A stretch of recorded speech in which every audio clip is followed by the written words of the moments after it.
अंतेश्वर हनुमंतराव गट्टीमने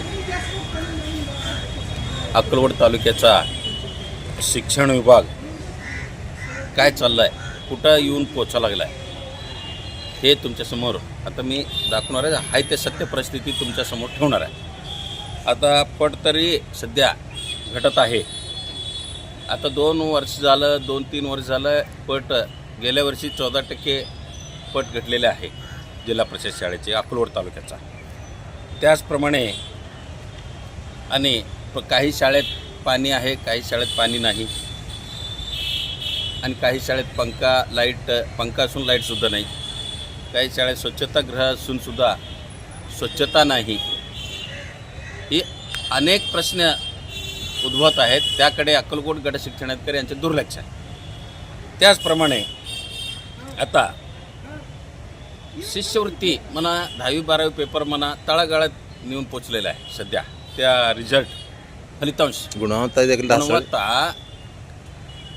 अधिकाऱ्यांचे लक्ष नसल्यामुळं, अधिकारी त्याच्याकडे लक्ष न दिल्यामुळं त्या गुणवत्ता खटलेला आहे.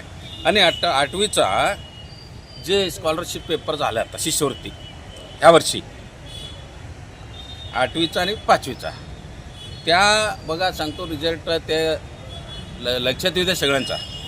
एकूण 99 शाळा रजिस्टर केले होते शिष्यवृत्तीसाठी 8वीचा. त्यापैकी 99मध्ये 1222 विद्यार्थी रजिस्टर केले. 99 शाळेचे 1222 विद्यार्थी.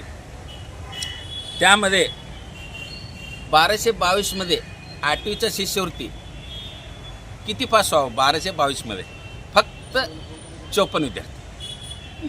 किती? 54. 4.5% विद्यार्थी पास झाले.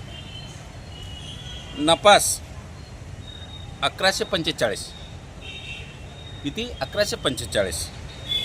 ॲब्सेंट 22. रिझल्ट 4.50%. बघा सर, हे तुम्ही जे आकडेवारी दर्शवताय याला कुठेतरी या शिक्षण क्षेत्रातील उच्चपद अधिकारीच असे म्हणतात की शिक्षकांचंच दुर्लक्ष आहे या गोष्टीकडे. लक्षात घ्या. आता ह्याच्या अगोदर अक्कोट तालुका 1 नंबर आला होता. एक म्हणून अधिकारी होते शिक्षणाधिकारी, गट शिक्षणाधिकारी, एक साहेब गट शिक्षणाधिकारी होते. तेव्हा तालुका 1 नंबर आला. तेव्हाचा शिक्षक आता आहे. आता कुणाचं काय ते तुम्ही बघा. गुणवत्ता ढासळायचं नेमकं कारण काय? काय तुमचा आरोप काय प्रशासनावर? सर एक सांगतो तुम्हाला, उदाहरण तुमचं दिलं तर बरं वाटतं. तुमचं घर चालवण्यासाठी तुम्ही प्रमुख व्यक्ती आहे घरातला, कुटुंब प्रमुख आहात ना, तसं आपले अधिकारी म्हणजे कुटुंब प्रमुख आम्हाला. अगदी. मग ते सगळ्यांना सांभाळून घ्यायचं. शिक्षकांना, आपल्या विद्यार्थ्यांना योग्य तुम्ही जरी सहकार्य केलं, म्हणजे लक्ष ठेवलं, मग ते काही अडचण होत नाही. म्हणजे तुमचा आरोप असा आहे की शिक्षकांना अध्यापनाव्यतिरिक्त बाहेरची कामं लावली जातात आणि बाकीची इतरस्तर कामे, त्याच्यामुळे गुणवत्ता ढासळते. तेव्हा पण लावत होते. अगोदरचे जे गट शिक्षणाधिकारी नोव्हेंबर जेव्हा आला तेव्हा पण बाहेरचं काम होतं. आत्ताच लावलेलं असं नाही. अगोदरपासूनच काम लावताच आलाय. कधी काम लावलं नाही सांगा? अगोदर पण लावलेलं आहे. मग एवढं 54% फक्त 8वीचं झाला. 5वीचं बघा, टोटल रजिस्टर स्कूल 240. ह्यात जिल्हा परिषदचे आलं, म्हणजे संस्थेचं पण आला. अगदी 240 रजिस्टर झालं आहे. त्यात टोटल रजिस्टर्ड विद्यार्थी 2497 रजिस्टर विद्यार्थी. शाळा किती? साधारण 2,500चा आकडा आहे. 240 शाळा, 2497 विद्यार्थी. त्यात पास बघा 2497मध्ये किती? 2497मध्ये 111 विद्यार्थी पात्र आहे. किती? फक्त 111 पात्र. अपात्र म्हणजे नपास. 2497मध्ये अपात्र बघा 2306. म्हणजे एका विद्यार्थ्याला वर्षाला 5,000 रुपये शिष्यवृत्ती पास झाल्यानंतर. ही विद्यार्थ्यांचं नुकसान. तालुक्यातील हा एवढा धक्कादायक आकडा तुम्ही या ठिकाणी सांगताय. या ठिकाणी एवढं तुम्ही मूल्यमापन या ठिकाणी सांगताय. इतर संस्थांनी किंवा संबंधित शिक्षण क्षेत्रातील व्यक्तींनी आवाज का उठवला नाही? केवळ तुम्हीच या ठिकाणी आवाज उठवता. जर आवाज उठवला तर त्याच्यावर कारवाई करून निलंबित करताय. अजून काय? तुमच्या समोरच आहे ना. 80 आणि टक्केवारी 4.59 ही असं येऊन ठेपलेलं आहे शिक्षण विभाग अक्कलकोटचा. इकडे तालुक्याची गुणवत्ता ढासळलेली आहे. सर गुणवत्ता ढासळी म्हणून हे होतं ना, अगोदर 1 नंबर असलेले तालुका आपला अक्कलकोटचा, शिक्षण विभागात 1 नंबर. मी स्वतःच जेऊरचं मुख्याध्यापक असताना 29 विद्यार्थी माझ्या शाळेचा, 29 एका शाळेचा, आणि 23 एकदा, आणि परत गौडगावला गेलो, गौडगाव शाळेचा 17 विद्यार्थी एकाच शाळेतला. आता आम्ही कुठं गेलो तिथं आहेतच. कसं कोण काय सांगितलं, कोण काय म्हणले, अधिकारी त्याच्याकडे विचार न करता माझं काम मी करत बसतोय. मला ऑफिसच्या व्यतिरिक्त जरी त्यांनी काय सांगितलं तर मी दुर्लक्ष करतो. माझ्या विद्यार्थ्यांसाठी, शाळेसाठी जे गरज आहे, आवश्यक आहे, तेच मी करतोय. विद्यार्थ्यांच्या पाण्याचा म्हणा, स्वच्छताचं म्हणा, कपड्याचा म्हणा, जेवणाचा म्हणा, हे ह्याच्याकडे मी लक्ष देतो.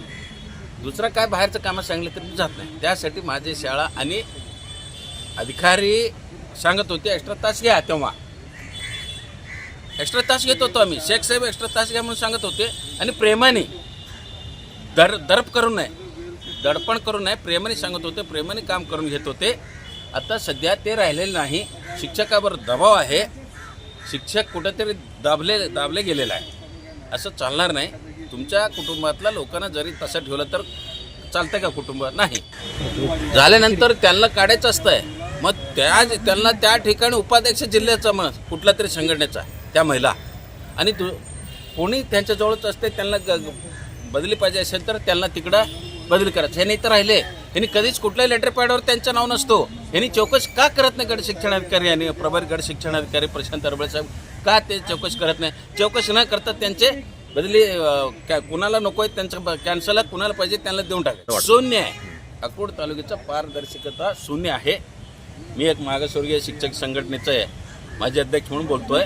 तिथं काही राहिलेलं नाही, शून्य आहे. ते लगेच त्यांच्याकडून कारभार जेवढा होईल तेवढा लवकर काढलं तर शिक्षणात प्रगती होईल, असं मी विनंती करतो सर्व पदाधिकारी आणि आपल्या अधिकाऱ्यांना. तदनंतरही याच्यावरती प्रशासकीय अधिकाऱ्यांनी काय जर ठोस पाऊल उचललं नाही तर तुमची भूमिका काय असणार आहे शेवटी? हे बघा सर, काही भूमिका नाही, फक्त मी जनतेसमोर ठेवणार.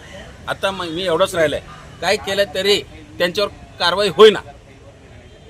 एवढं सगळं झालं. 10वी पेपरचा लीकचं झालं, आणि मध्ये बदलेचं झालं, प्रतिनियुक्त्याचं झालं, आयुक्तांचा अधिकार वापरलेला झालं, आणि बाथरूममध्ये कपाट नेऊन ठेवलेलं झालं. अक्कलकोट पंचायत असले अनेक तक्रार आणि महिलांच्या तक्रारी झाल्या. की त्यांच्यावरचं तक्रार निर्णय घेत नाही, काही नाही, हे राहिलेलं आहे.